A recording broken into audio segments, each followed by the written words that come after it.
But now we are recording. Bum bum bum bum bum bum bum bum bum. Fuck.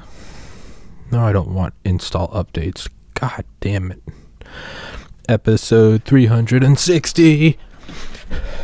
No scope 360. That'd be awesome if I got shot in the fucking head right now.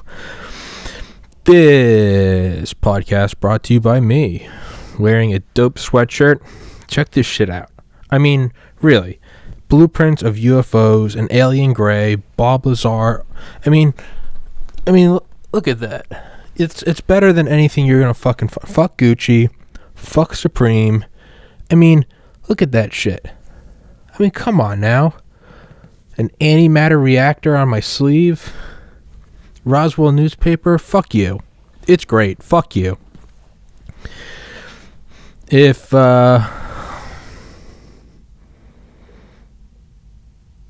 anybody, I don't know, I'm running out of things to say. Fucking buy my merch, damn it. Or don't, and be a pussy, and be a communist, and that's what you are. You're a traitor to America if you don't buy my merchandise, because that's how the free market works. I'm listening to a book right now called, it is called, come on, you stupid piece of shit, 1983 by Taylor Downing. Reagan, Andropov, and A World on the Brink, 1983. It's very good. And, yeah, it's about, I don't know, I mean, actually, I really haven't heard a whole lot of new stuff, to be honest. It does a very good, right now it's on a chapter on Star Wars, the Strategic Defense Initiative. And, that's very, hold on, let me do that a little bit. Is it too loud? I don't know what. I need to get those headphones that I can wear while I'm doing it so I can hear how it sounds. But I don't know how to do that. And I don't particularly care right now. But yeah, it has a good chapter on the Strategic Defense Initiative. And I actually haven't, there aren't many books out there that are specifically about it. Not at least on Audible that I could find. I mean, there's a bunch of great Cold War books. Command and Control by Eric M. Schlosser. Raven Rock by Garrett M. Graff. The Dead Hand.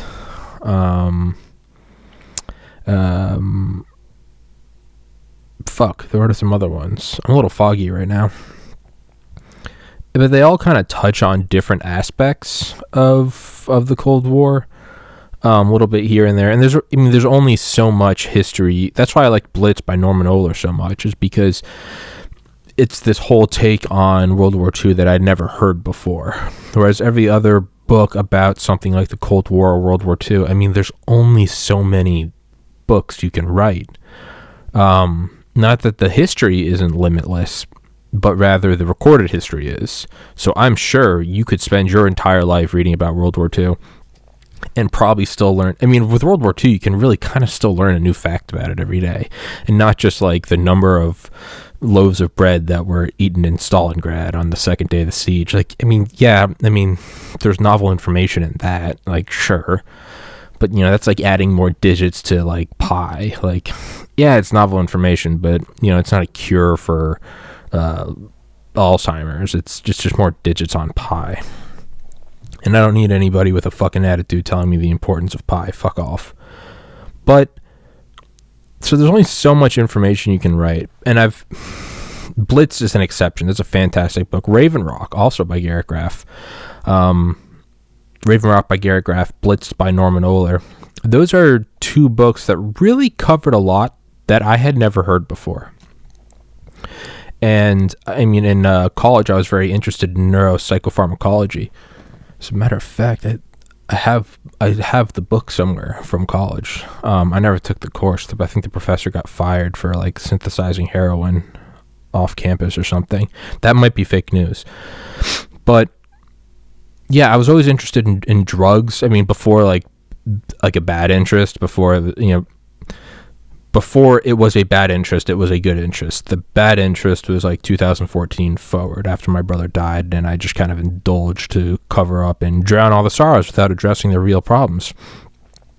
Before that, though, I was interested in a nootropic sense and in a longevity sense. I mean, I was like Ray Kurzweil. I took shit every day: fish oil, phosphatidylcholine, phosphatidylserine, alpha lipoic acid, coenzyme Q10, GPC, alpha GPC, which is a glosophosphocholine or some shit.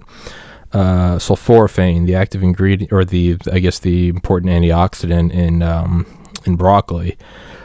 Tons of shit. Because for a while I was like, I'm going to be Ray Kurzweil. I'm going to live forever. And after 4 years of that and like several $1,000s of supplements, I kind of realized that wasn't, I don't know. One, I was like, I actually don't know what the side effects, and there was no like it was all over the counter shit. But I was finally like, you know what, this might be something where in 10 years I realize like the amount of like vitamin B I've been taking is actually toxic, and this is going to shave years off my life. So I figured I'll just resort to exercise, somewhat caloric restriction, meditate, try to get good sleep every night. And I think that's going to do more than 90% of that stuff. Could be wrong though. You know, this might be like in 100 years, someone could be looking at this like we'd look at someone from like the 1850s doing a podcast and then being like, you know, a lot of the guys are washing their wounds with like alcohol, but you know, like, I'm just not trying to waste my time. You know, I don't know why it's like a hacky late night show, but fuck, where was I going with? Oh yeah, drugs. I was always interested in drugs. In college, I was interested in like in sort of the better living through chemistry, and not in like the Xanax sense, or just like the, you know, what's the happy drug in Brave New World, Soma. It wasn't that. It was more interested in productivity. Very similar to, you know, this is a nice thing to take out of context. My interests were very similar to those of the Nazis. There's a nice clip. Hope to see that circling around in a couple of years. In that, I looked at it as this is another way to optimize the mind. And for us as individuals, if you want to succeed, I wanted to do something hyper competitive. At the time, I wanted to be a brain surgeon. After that, I wanted to be an anesthesiologist. But I looked at it as it was total war. It wasn't just enough that I had A's in classes. I had to shadow doctors. I had to publish research. I had to volunteer at hospitals. I had to have letters of recommendation at the ass. I had to, you know, I held a chair in my fraternity and blah, blah, blah, blah, blah. Well, to me, it was no different that I had to wake up early, and not just to study more, but to exercise. I had to exercise. The effects of aerobic and anaerobic exercise on cognition and learning is insane. Exercise, then take a freezing cold shower, and then meditate. And I'd meditate for like 30, 40 minutes every morning, like watching the sun come up. To me, that wasn't just like, oh, it made me feel good. It was like, that was a leg up on the competition. Like, I would not want to go against college me. College me was a psychopath. College me would kick the shit out of me right now. College me also didn't have a life and was very unhappy, and so there are trade-offs. But in terms of the sense of just total war, I looked at as taking nootropics, staying healthy, keeping my mind sharp. I mean, I used to walk between class. I mean, I set up every class I had, so it was only Tuesdays and Thursdays unless I had a lab. So I spent the minimal amount of time on campus. I never went to lecture unless I had to. Studied at home, I could study more efficiently. I knew I could do a 90-minute block of studying followed by 20 to 30 minutes of meditation, 90-minute block, and I could do that thing for about 12 to 13 hours before I started diminishing returns. When I went to campus, in between, walking between, and not only would it be on Tuesdays and Thursdays, but I'd also make sure the classes were back to back to back to back. So again, I spent the minimal amount of time just walking around campus, kind of, you know, dragging my feet. So I made it so each class is about 15 minutes apart, and in between classes, I would walk between classes, and I'd have flashcards on my phone, like PowerPoints, and I would just memorize OChem, nuclear spectroscopy, IR spectroscopy, all the wavelengths of carboxylic acids and ketones and aldehydes and benzene rings and benzoic acids and nitrates and nitrites and organohalides and shit. So I didn't waste a second of any day. Again, if you're trying to be a doctor, well, not even then, I would say, because I had friends that didn't do that and got into med school. I think they're smarter than me, but I also don't want to say that because I feel like that takes away from their hard work. I don't really know what that mode was useful for in college. I think that I probably would have been better served going into the military. That mindset of just no days off, no time off. It's nothing about, but it's always just about gaining an edge. I mean, I think that probably would have been valued as like either like a tier 1 operator, which let's just take that as a very general statement. That's, I could have been tier 1, but I decided not to go. No. By no means am I saying that. I'm not trying to be that. I could never deal with a drill sergeant because I'd punch him in the face as soon as he got up in my face. No. I probably would have vomited, shit my pants, cried, and left. Maybe not in that order. But for the sake of the argument, as I'm sitting here in my Bob Lazar hoodie, I could have been tier 1. I'm foggy because I only got 8 hours of sleep last night. I mean, Jesus. For the sake of argument, that mindset, I believe, probably would have been suited for that. Just the ultimate predator, hunter. Does this have an effect? Sorry. Does this thing act as a poof filter, or do I need the actual poof filter thing? Guess we will see. I don't know. I think it probably could have also been useful to go into officer training, trying to become like a general or something in the Pentagon or NORAD. I imagine that mindset would be useful. But man, it's and you can derive pleasure from it. I found that there was sort of this like crossing point where it's like a lot of jet fuel is actually hard to ignite. Like, is it JP4, JP7, whatever the SR-71's jet fuel is? Like, you couldn't actually light it. Not like that it was like it, wasn't necessarily flammable. I mean, like, Ben Rich talks about in his book Skunk Works that there used to be like vats of it, and they'd have new guys like mixing it or some shit, and someone else would come up, light a cigarette, and then throw it in there, and it wouldn't do anything. It would just like water. I mean, you really couldn't light it. You couldn't light it with a blowtorch. As a matter of fact, you had to use a TEB, triethylborane, which itself, they had 2 Buick engines that somehow they used the engine, they're called start carts. They'd use these 2 Buick engines that somehow, I have no idea how this worked because I'm retarded, but is that with the triethylborane, it was like a green flame. They'd use that to light the JP7. And that's what would start the SR-71. And, where was I going with that? Fuel, JP7, flammable. I have no idea where I was going with that. Pentagon, working hard, deriving pleasure. There we go. It takes a lot to start, but once you start it, you can run a Blackbird. I found this in several times in college, that if you pushed it far enough, if you cut out all video games, TV, everything, and you just pushed wake up, exercise, cold shower, meditate, study, limit the calories, you're always hungry, literally and figuratively, go to sleep, wake up the next morning, do it again, never take time off, don't sit on Reddit, don't sit on Facebook, nothing, just work. If you did that, I found it took about 10 to maybe 12 to 14 days. If you did that, it was a lot like the Buick start carts.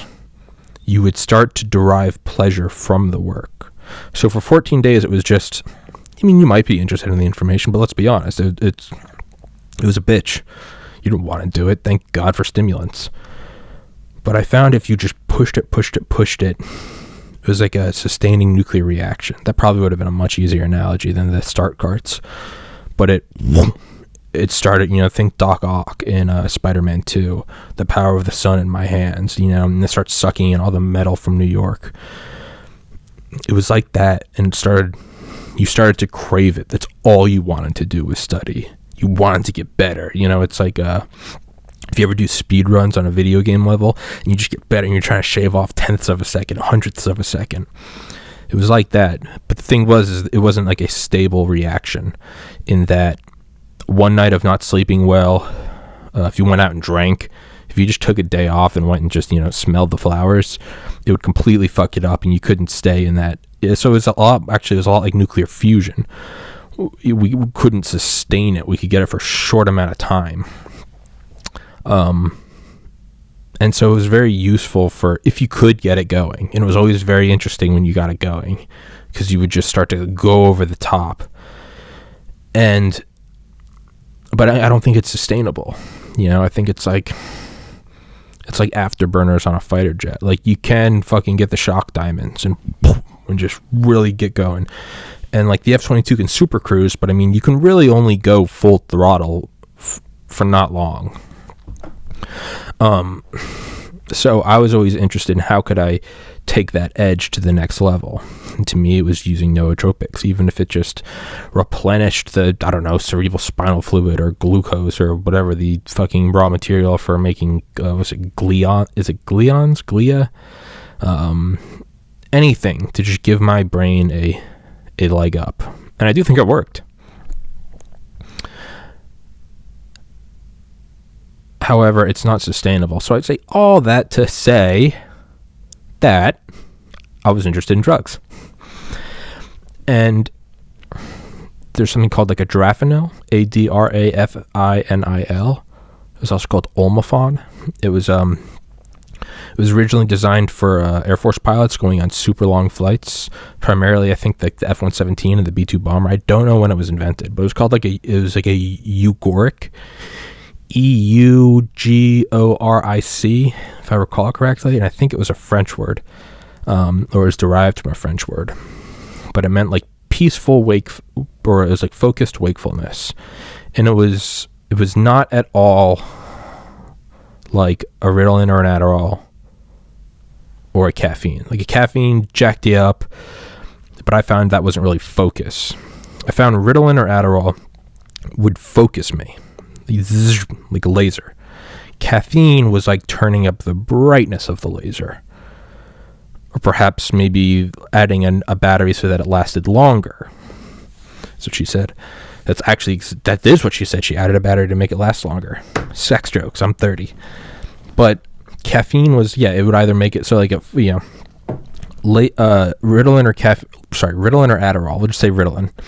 There's Ritalin, Adderall, Vyvanse, Focal, and Concerta. There's all of them, and everyone will argue one versus the other. I kind of think they're all the same. Some people will die on a hill that they're not the same. I think they're all the same in that we find what works best for us. My subjective Ritalin might be equal to your subjective Adderall. I personally don't like Adderall. It made me a little too anxious. Maybe too horny, honestly. But it's fun, though. But those were like, if I had this, like, like these diffuse lights I have. Shout out, little brother. Thank you for the ring lights. It's like these diffuse lights I have. Ritalin turned them into a narrow beam. Caffeine was like turning up the brightness of the beam. And again, or maybe just the duration of the beam. So those were sort of the two categories I had of like, and then you could find all sorts of, so again, just like you have all sorts of focus meds, you have your Ritalin, your Adderall, your Vyvanse, Concerta, Focal, and those are all your laser focus.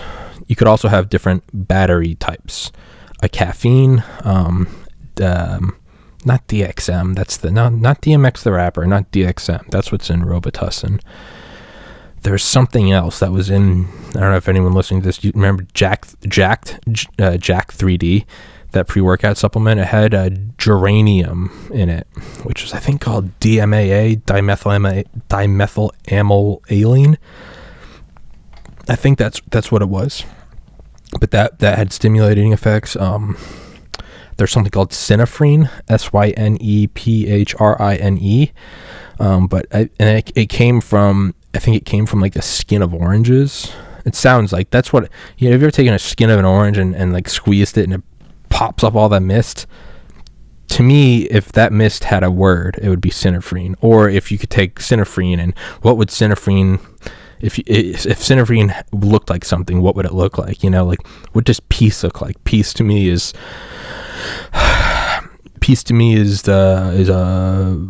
the first cool night of fall, but it's where it's still warm during the day. It's in the evening, the sun's behind the trees, but it's still plenty bright, and there's just like the light lapping of waves on a lake before it turns to glass. That's peace. If I could put peace in a word or in a vision, that's what it is. Synephrine sounds like the shit that you pop from an orange peel. Not important, but man, these solo rants really are the rants of a madman. And I don't say that in some like, I'm a madman, I'm a mad I mean, they really have no direction. I mean, it's just me talking to myself. But goddamn, if I don't have some of the most fun doing these things, I fucking love them. They're so much fun.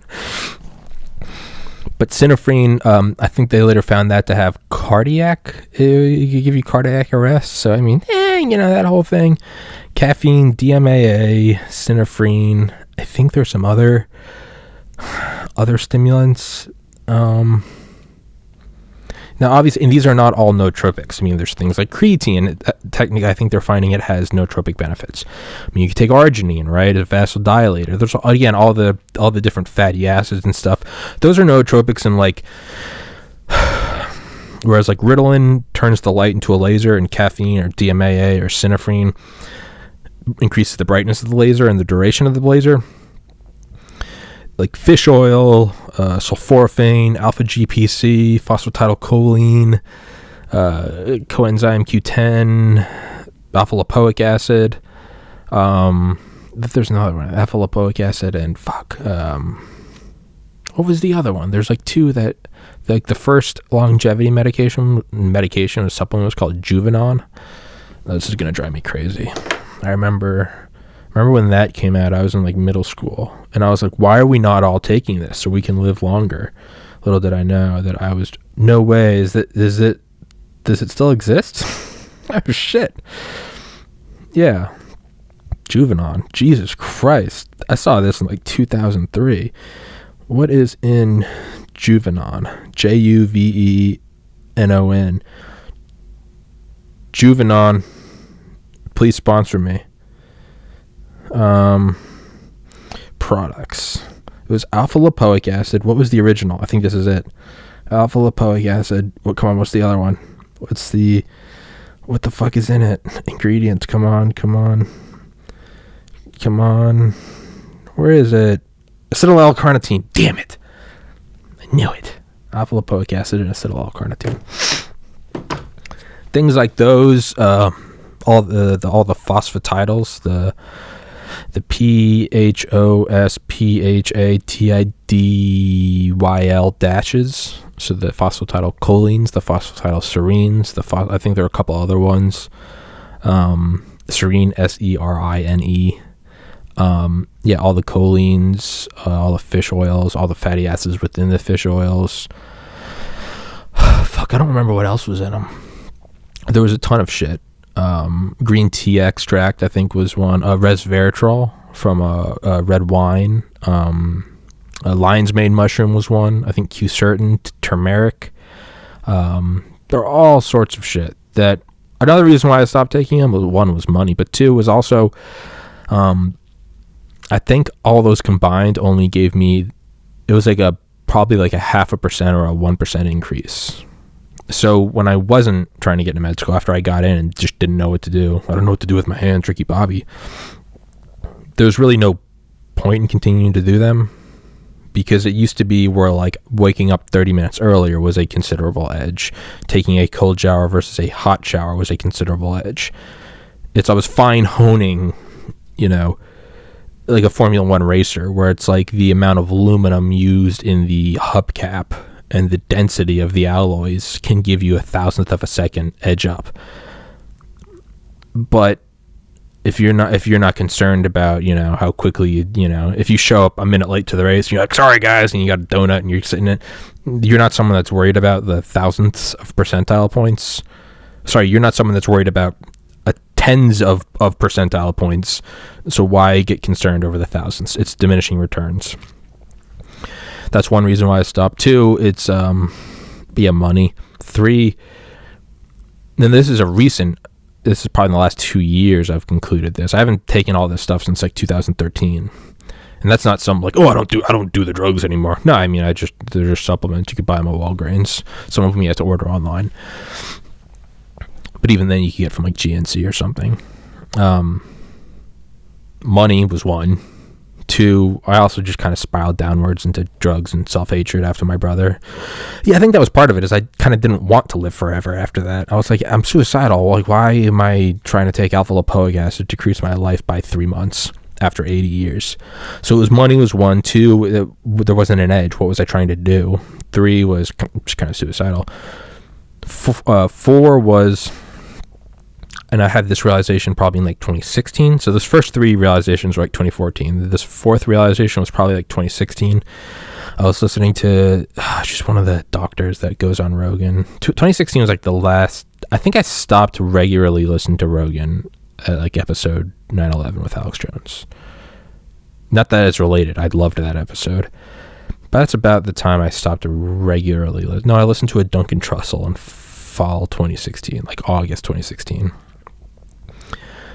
So it was probably 2017. But there was a woman, she's been on there a lot. She's all about, I think she's a doctor. I know she had a baby. She was like pregnant in 2017 on the podcast. Is it Rhonda? Not Ronda Rousey. Nasty woman. But she was saying how a lot of these things you buy, like there's really no regulation on them. So you might be paying for sulforaphane, the antioxidant, anti-carcinogenic compound in broccoli. You might be paying for a sulforaphane extract. But is that stuff heat sensitive? If it's shipped in a FedEx truck, did that, and it went across Texas, did that destroy any active compound in it? So now you're just getting, it's not dangerous, but now you're paying $20 to take pulverized broccoli, and you don't even have the benefit of broccoli. Imagine eating Brussels sprouts and not at least getting the nutrients. So that was kind of one reason. I was like, there's no real reason to spend money on this stuff. I don't know what I'm getting. I mean, if you have big dick money, I mean, you could probably just own the entire supply chain. If I did that, I would do it. But it was just like, I don't even know what I'm getting. And some of this, I mean, how old is it? So it's, again, it's diminishing returns. It's this tiny edge up. And when I first started it, it was definitely more of like a Ray Kurzweil thing. I was like, I want to live forever. But as I went on, I was like, this is a useful tool to get a leg up as pre-med. And it stopped becoming a live forever thing. I kind of started getting focused on like, well, if I become a physician and have the job security of a doctor, that will probably have a greater effect on my longevity just because of my income, what I can afford to eat, medical intervention I can afford. And as the years go on and technology progresses, can I afford stem cell therapy? Can I afford tissue regeneration? Can I afford blah, blah, blah. So it kind of became like, this isn't what's going to push my life forever. What's going to push my life forever is just a higher quality of life through a higher income. Probably also killed off by being a doctor and working that hard. But, so that was the 4th, was do I even know what I'm getting? And the 5th was, and I would say this is like the last year and a half realization I've had. And again, I haven't taken any of these nutrients since like 2013. But what's the side effect? Do I know? What is in all of these? Most of these are probably harmless. But if you're taking like 50 different, supplements a day, are you going to be that 1 in 20,000 case that these combine to form some toxic metabolite, and then you just so happen to be the dumb kid who makes like a local news story, died from fish oil, you know?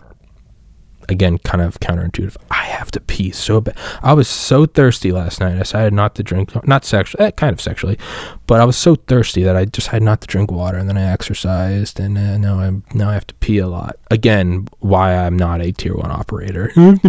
So, the 30-minute mark. I'll be right back. Make sure to cut that out. That was 1 minute and 40 seconds? Jesus. I never realized that's how long the pee breaks were. I was in my mind that thought they were like 30 seconds. It was 1 minute and 40. Okay, I can see where that's annoying if you're listening. All right. I don't know where the fuck we were going with all that. Drugs, something, yeah, blah, blah, blah, blah, blah. Anyways, I don't, where the fuck was I going with all that? Drugs, using a leg up. Fuck, I was explaining like the tiers of something, the levels of, is it useful, blah, blah, blah. I don't remember, and frankly, I don't really care anymore. Drugs, psychopharmacology. In conclusion, Blitzed by Norman Ohler is a good book. Learned a lot about it that I didn't know. Perhaps that is the end game of Blitzed, is you keep pushing and pushing and pushing for a leg up to the point where there are diminishing returns, and not only that, but they actually start to become self-defeating and destroying and fuck you up. Fuck you up.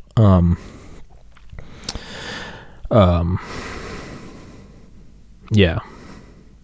Probably what it is. Something like that. Anyway. So 1983 by Robert Downey. It's a good book. Talked about Strategic Defense Initiative, which, so I said that entire 30-minute rant to say, in some books you learn something interesting about something new that you thought you knew about. In conclusion, psychopharmacology through the book Blitzed. I'm not going to do that rant again, but for Raven Rock by Gary Graff, I thought I already knew about most of the bunkers, and I already thought I knew the upper limits of nuclear weapons, or I should say the upper historical limits, in that what they actually reached, the 50 megatons, which was actually 57 megatons, our bomba.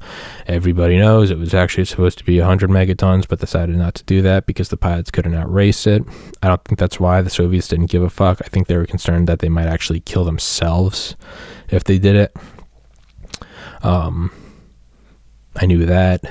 I knew Edward Teller wanted to build a 10,000 megaton bomb it was the 10 gigaton bomb called the backyard bomb, because you can set it off in your backyard and you can take out someone on the other side of the world. It requires no delivery. Not unlike Dr. Strangelove's, you take 50 to 100 megaton bombs salted with cobalt thorium G.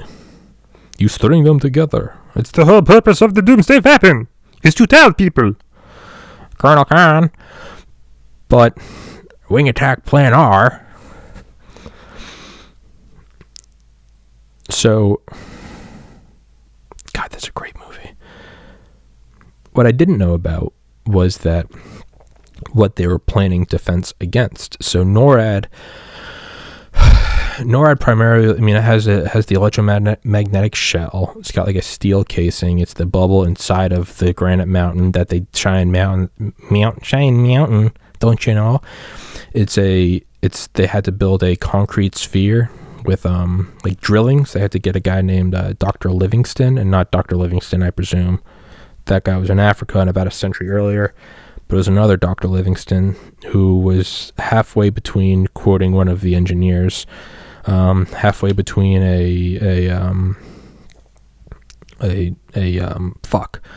halfway between an excavator and an artist. He was someone that you would use for like a Mount Rushmore, knew the properties of rock, and knew, but also had like the artistic skill to do something with finesse. So you kind of had to know both worlds. You weren't just blowing apart a mountain to put a highway through, but you also weren't like, perhaps carving like a small stone figurine where you maybe didn't need to understand how, because it's not a scaleless fractal. Like water doesn't fractal Well, I think water does fractal equally. Some things, fire, if you look at a flame versus a piece of paper on fire versus a log on fire versus a bonfire versus a localized forest fire versus an entire country, state on fire, the flame acts differently at different scales. It's not scalable. I know I believe waves are scalable, but I don't think the properties of water are. Again, if I dump out my water bottle, if I dump out my water bottle and you watch it splash on the ground versus if I dump out a bucket versus if I empty an above ground swimming pool versus if a water tower breaks versus if a dam breaks versus if a Randall Carlson younger Dryas impact where the entire North Pole is melted in an instant. The levels of waves, that doesn't look the same, you know. So like you got to use CGI for something like Deep Impact or the Day After Tomorrow where the wave comes and destroys Manhattan. You can't just get a model of Manhattan a foot wide and dump water on it because it just won't. Use that visual in your mind. Think of a model of Manhattan the size of like a laptop. You just got your Twin Towers at one end and your fucking Central Park at the other. Foot wide. That's what she said. It's a foot wide. That is what she said. And you just dump a water bottle on it. Use that image in your head. You can see a lot of surface tension, cohesion. The bubbles are going to rise really fast relative to the tower sizes. A bubble doesn't rise the height of the Empire State Building in a second. If you submerged your foot wide model into a water tank, like a fish tank, bubbles coming up would go up the whole surface. It'd go up from the bottom to the top in like 2 seconds. A bubble wouldn't clear the height of the Empire State Building in 2 seconds. So it's not scalable. Whereas I think waves, although they take different forms when they break. You know, is it a wave in a bathtub with like your toddler? Is it a wave in a lake? Is it a wave in the ocean? Is it a tsunami? Is it a whatever? Latoya Bay, the one where like half a mountainside fell into some bay, Latoya, if that's how you say it, in Alaska. And for a brief moment, there was a 1,700 foot tall wave. Look it up. It's fucking insane. I think it was in 1958. But those waves, I don't think those are scale. But I think waves in terms of like the propagation of energy through matter or across matter. I think that just a wave moving, I'm pretty sure that is fractal, and that it's the same at every level. I don't think it's the same for rock. So someone making a small rock figurine wouldn't necessarily have the same tactics and knowledge and experience and approaches as someone that's destroying a mountain to put a highway through. Now, what if you have to do something unique like in Mount Rushmore, or where they opened up? I'm finding my voice doing that thing where it sounds like you're a little nervous. And I really didn't know. I don't know why it's doing that. Mount Rushmore. And then maybe I just get passionate about NORAD. Fuck it. Maybe I just get passionate about NORAD. Eat a dick. Fuck you. That's why. What's up? Inside NORAD, when they opened it up, they found that the core was rotten. I didn't know mountains could be rotten. And that sounds like I'm an adult mountain, and I'm talking about like a misbehaving child mountain. I didn't know mountains could be rotten. But today I learned something new. Shame on you. How dare you? But I didn't know mountains could have rotten cores. But they did have they said, whatever that means, I don't know what that means, but they said that. There's a guy that says it in a documentary about NORAD on superstructures on the Discovery Channel. It's a great 48-minute documentary. But the way this guy says it, he goes, we opened up the mountain and we found that it was rotten in the core. And it sounds like he's about to start singing a jingle. But they said that the center was rotten. So they had to construct this concrete sphere. But before they did that, they brought in this guy Livingston, who said that, like, no, you're not gonna, like, because you could somehow trick the mountain into thinking it had a core. Obviously a mountain doesn't think, but there's a way that you could put these spikes in the rock and torque them up, whatever the fuck that means. I never understood torque in physics, but there's a way you can, if you put in like a whole array of these, it pushes out an equal or it pulls and pushes on all these spikes in such a way that it acts as one, maybe almost like a Chinese finger trap, if you will. I don't know how to work. Clearly I don't understand it well enough, because if I did, I'd be able to explain it well. But they had to put in all these like spikes, and they torqued them up, again, whatever that means.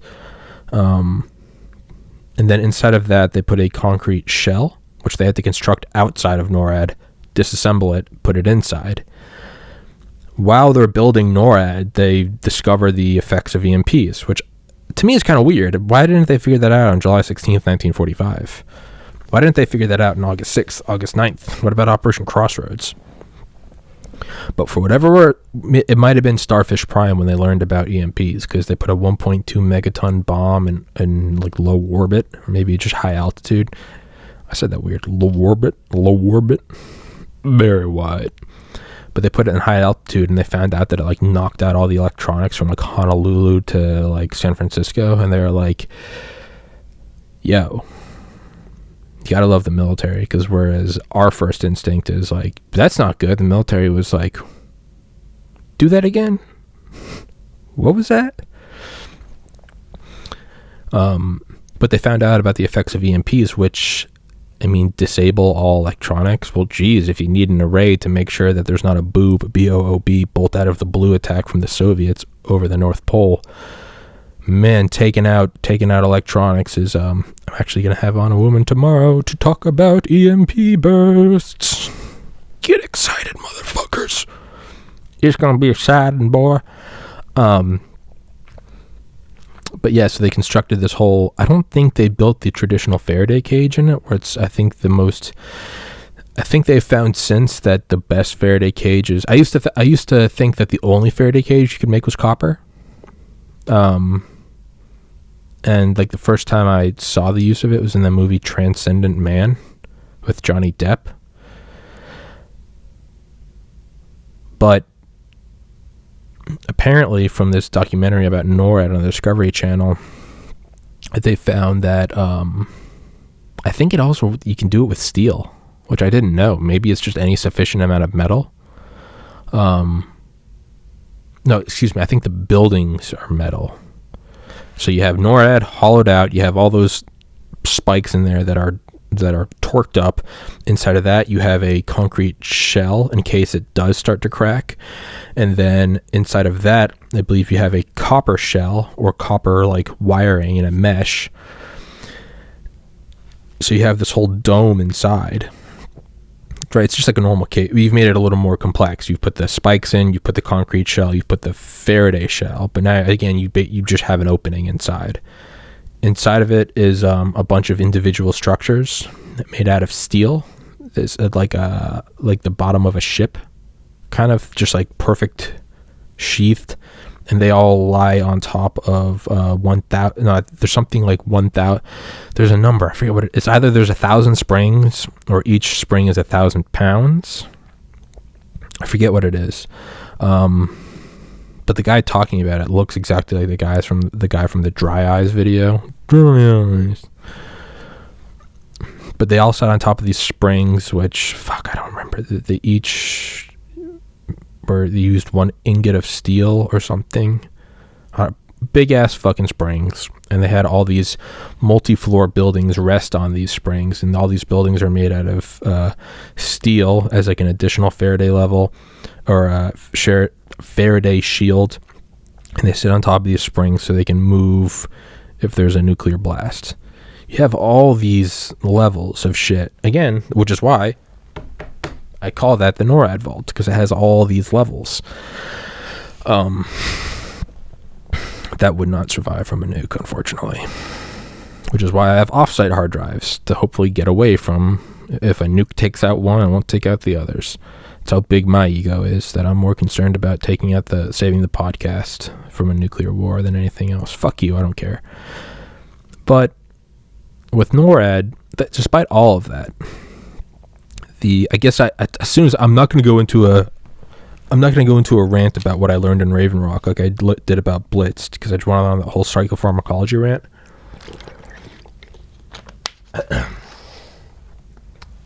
Yet here I am.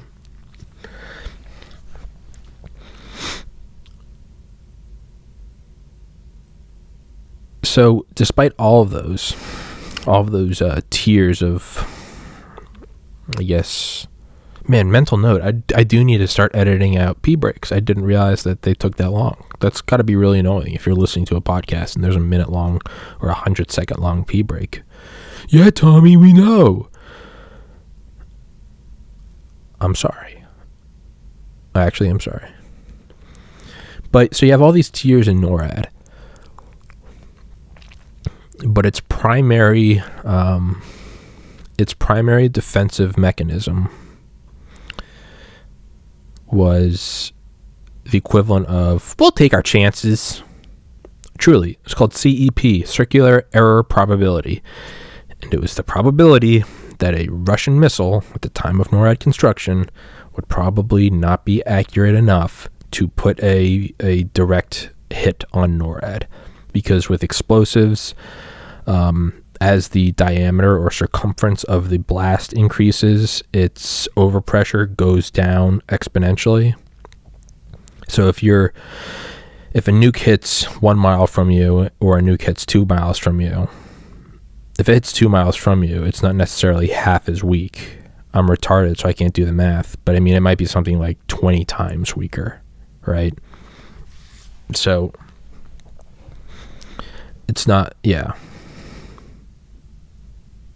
it's not like scaled. It's not like getting in a car crash at 10 miles an hour versus 20 miles an hour. It's like getting in a car crash at 10 miles an hour versus like 200 miles an hour. As you get closer, the power of it goes up exponentially, because it's a finite explosion going at the area is going up exponentially, right? Because area is always squared.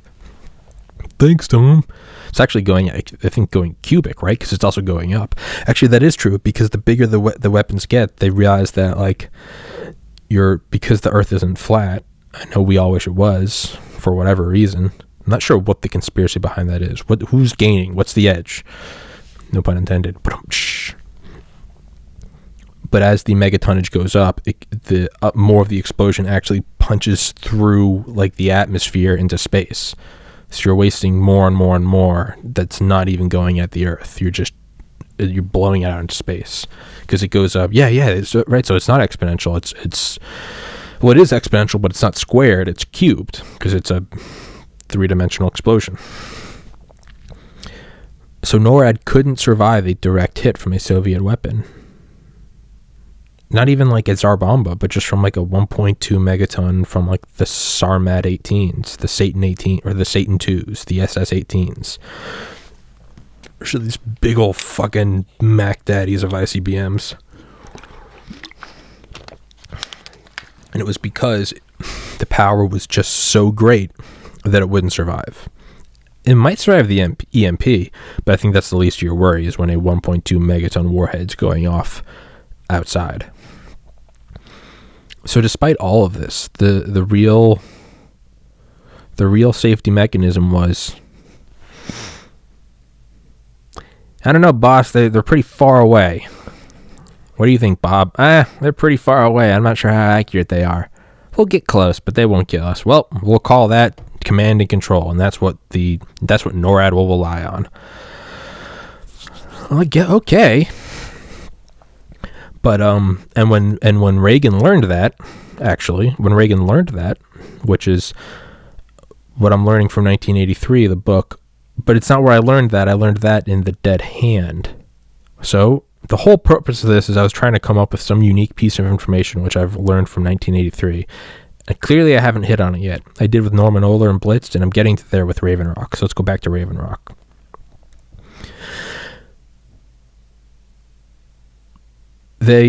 circular error probability, when Reagan learned that, he was terrified. That factoid, sure, it's in 1983, but it was also in Dead Hand. I think it was also in Command and Control. Maybe not. I don't remember.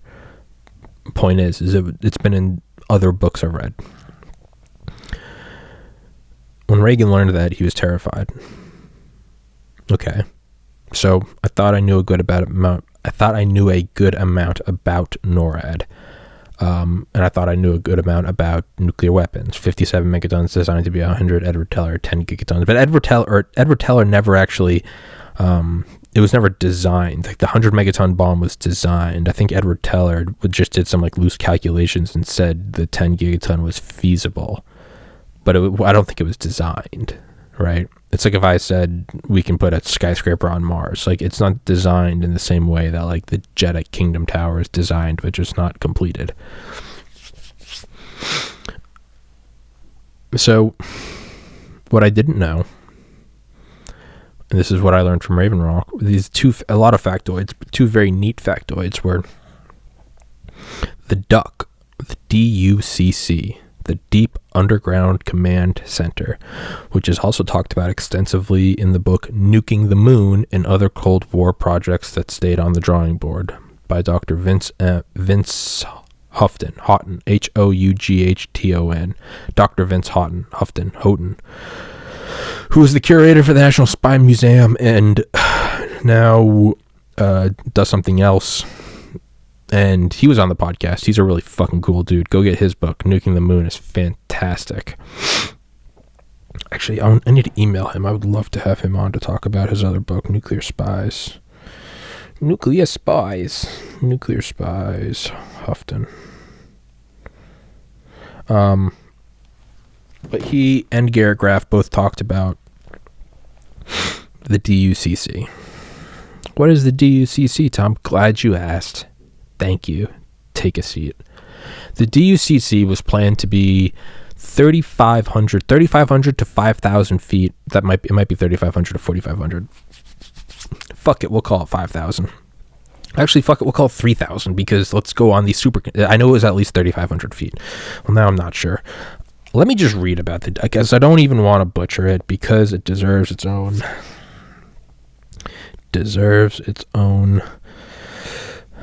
Deep Underground Command Center.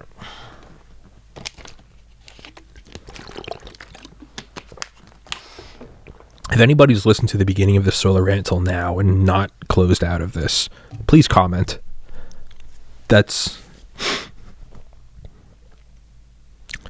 first person to comment regarding this, I will send a free sweatshirt. Yes, I will do that. I will mail it to you. But you have to have watched the beginning. From the beginning. There's no way I can really verify that. Fuck. Never mind, scratch that. We'll have to come up with a new challenge. That's what I'll do. I'll put in little, Actually, well, no, because I'm going to edit out the pee break, so I can't. Fuck.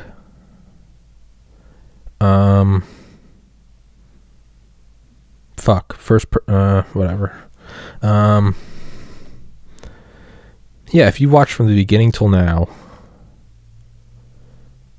I'll send you a free sweatshirt, but you have to comment about it. But I was going to edit out the pee break, so it's going to fuck up the timestamp, but technically we're at 55 minutes now, but if I edit out the pee break, we'll be at 53 minutes.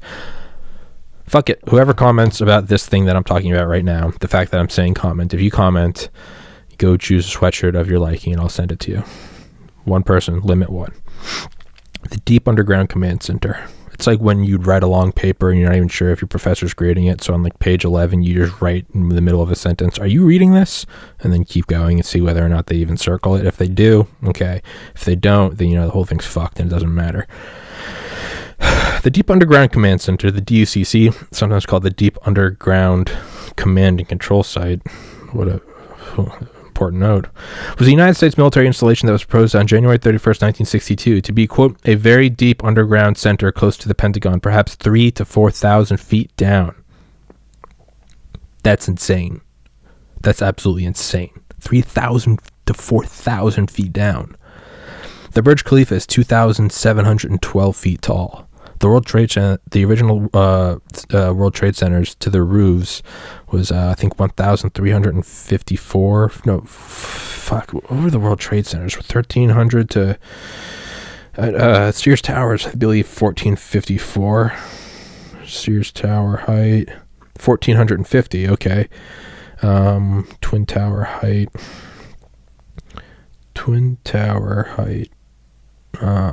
They were 1,360. I am apparently getting worse at my man, this podcast is going off into the weeds. But 3,000 to 4,000 feet down, protected to withstand direct hits by high-yield weapons that endure about 30 days in a post-attack period, meaning it was buttoned up and it had all the mechanisms to continue on existing. That's an important thing to note, right? Direct hits. NORAD wasn't... Yes, NORAD is in the center of a mountain, and it has all of that granite around it, but it's not the same as being underground, right? It's like an above-ground swimming pool. It's not the same as a swimming pool, you know? It's just a little... Granted, one's summer fun, one's nuclear war, but I think roughly the same. They both result in burns and kids screaming. So... being under a mountain, it's the overpressure from a nearby bomb can still rock the whole thing. Whereas if you're underground, again, I think it comes down to that sort of like square cube loss, where you're so far underground and you're protected by the whole earth, right? Because a mountain, you just blow it up close enough, you're going to rock the whole mountain. But the farther down you go underground, right, if a blast is three-dimensional, that blast is being dissipated throughout all of the crust that is now between you and it. So if you're like a mile underground, it's now being dispersed in a mile through solid earth. And I think that's right. If there's any engineers listening to this pulling your fucking hair out, tell me, and I'm sorry. But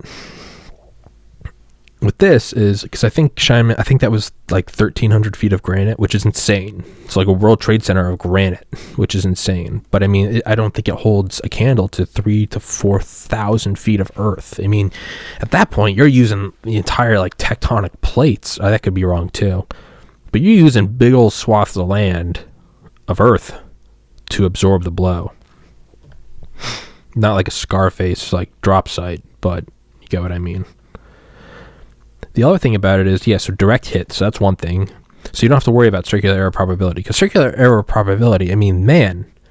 Well, then you could also argue that circular error probability is the chance that they're going to hit it not aiming for it, right? Soviet missiles aren't, they're not accurate, so they're not going to hit us. Well, if you're shooting a rifle and you're aiming at the bullseye and you know that you lined up and it hits a foot above, you're just going to aim a foot below. And I know that's doesn't necessarily equate to like transcontinental orbital ballistics. But I mean, fuck, if there's, if I put 10 balloons 100 feet from me and fire a shotgun, I might hit one. If I don't, I'll just maybe move it an inch or move a foot just to change the scatter. Eventually I'm going to hit one. And the thing is, with nuclear weapons, every single ballistic missile it's called a bus, BUS, that contained MIRVs, multiple independent reentry vehicles. Granted, they were all targetable, but if you wanted to, you could just use that as a shotgun, a nuclear shotgun from space, coming in at Mach 23. I mean, it's some insane shit. So if you missed the first time, couldn't you just aim another? And it's not like, oh, it's the Cold War. It's not like, oh, they've compiled. I've got one spiky thing of hair back here that looks pretty retarded.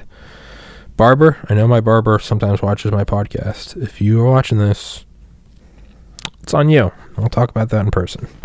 I don't want to have to do that here. I'm kidding.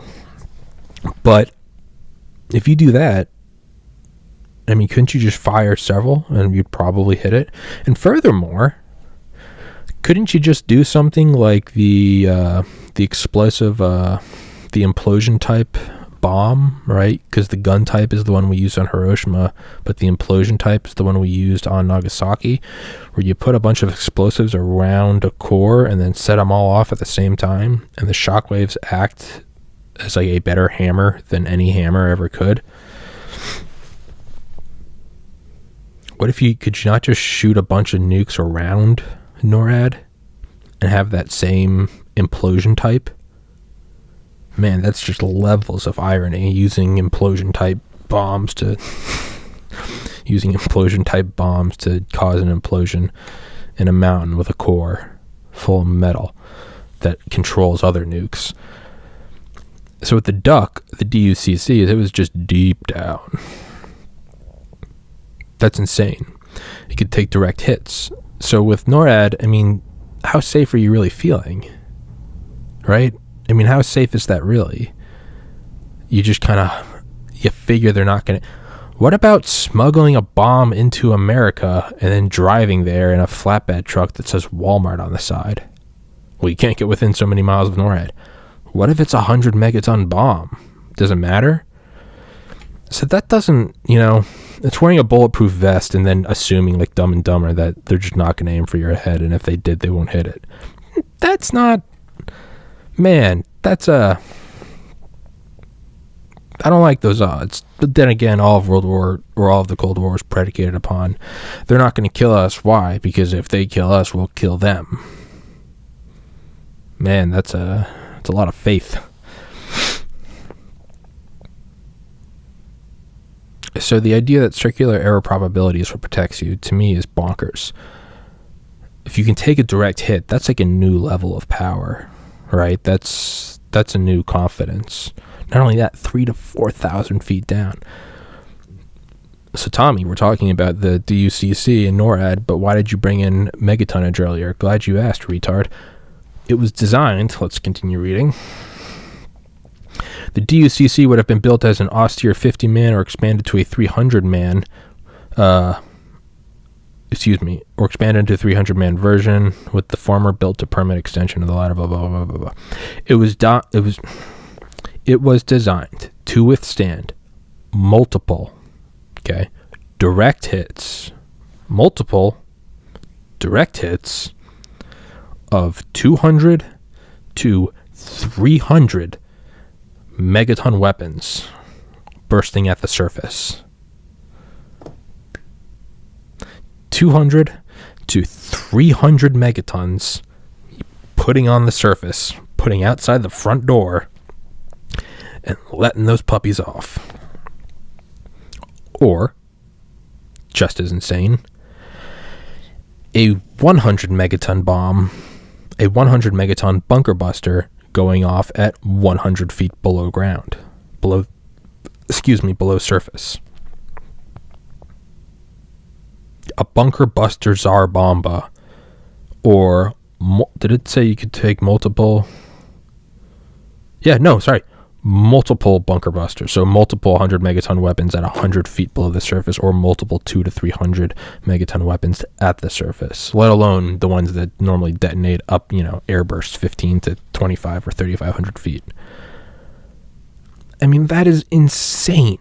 It's just beyond comprehension. Directly below the Pentagon, too. So you don't even have to fly out to Colorado. You just get in an elevator and say, yeet. I mean, and I hope we have that. LBJ didn't build it.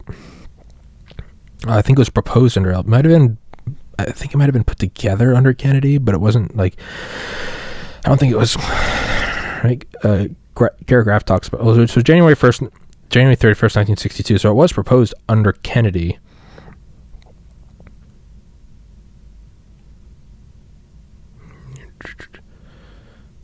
It was recommended to President Kennedy for fiscal year 1965. What? Shortly before his assassination, he was it was recommended to Kennedy. So it was proposed on January 31st, 1962.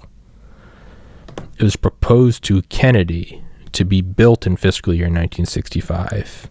It was proposed to him right before his death in 1963. So proposed in 1962. Okay, it was proposed on January 31st, 1962 to JFK to be built in fiscal year 1965. That's just a weird way to word that. Right before his death. Well, January 31st, 1962 wasn't right before his death. That was almost 2 years before his death.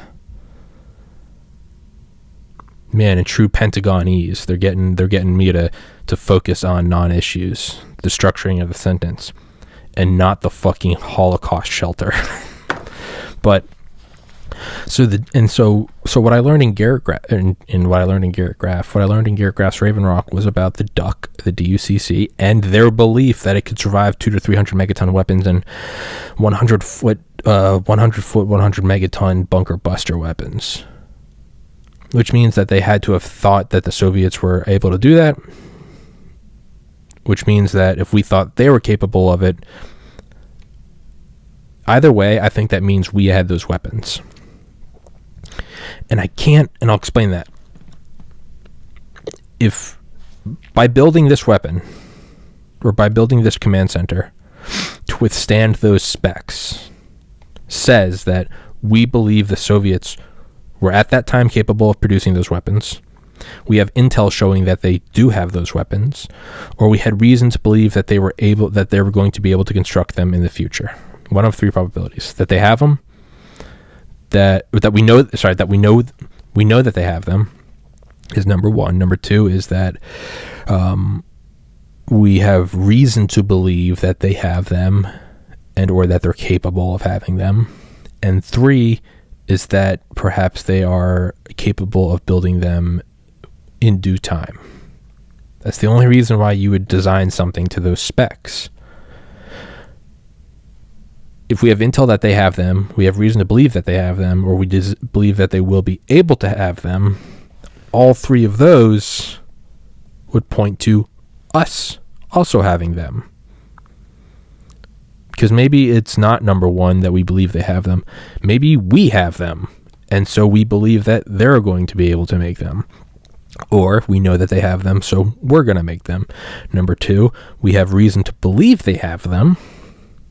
Maybe they're just extrapolating bomb tests, which means that if we have reason to believe they have them, then we're going to fucking give ourselves a reason to create them. Or number three, if we think that they're soon going to be able to construct them, we're going to construct our own. So either way, I think the takeaway is that we absolutely had 200 to 300 megaton warheads in our arsenal at one point, if not still.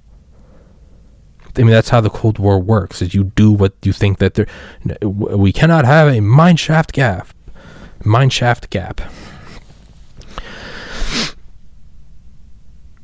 Which is insane. But that's a takeaway I got from Raven Rock was the DUCC and those weapons. The takeaway from Blitzed by Norman Ohler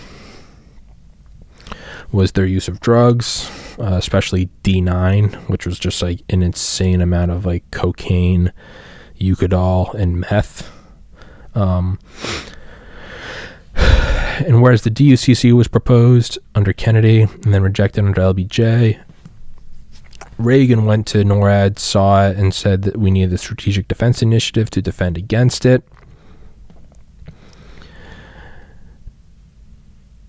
And I don't remember where else I was going with this whole rant. So I think I was starting the rant by trying to go on a reason why I loved 1983. But now I can't really think of one because I'm not sure there's a reason to. I like the book so far, but I haven't learned anything new. There are none of these factoids that are blowing my mind. Like I talked about, War State by Michael Swanson was all about the factoid I got was JFK using a hypothetical where he chopped off his wife's head, which is odd. From Ben Westhoff's Original Gangsters, where George H.W. Bush lived in Compton for 2 years. Like that's a fun factoid. I never knew these things. 1983 is really not offering me these badass factoids. I don't know. Well, I don't know. Where is it? How come I'm not seeing it? Where are the goods? Where the goods, brother? I don't know.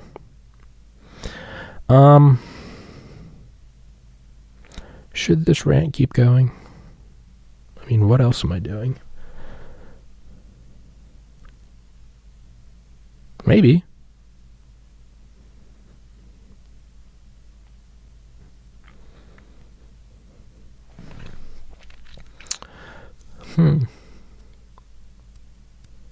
Maybe, my son. Maybe. Have to edit this out too. 1:11. So 30 minutes and 1:11. I gotta go to the bathroom.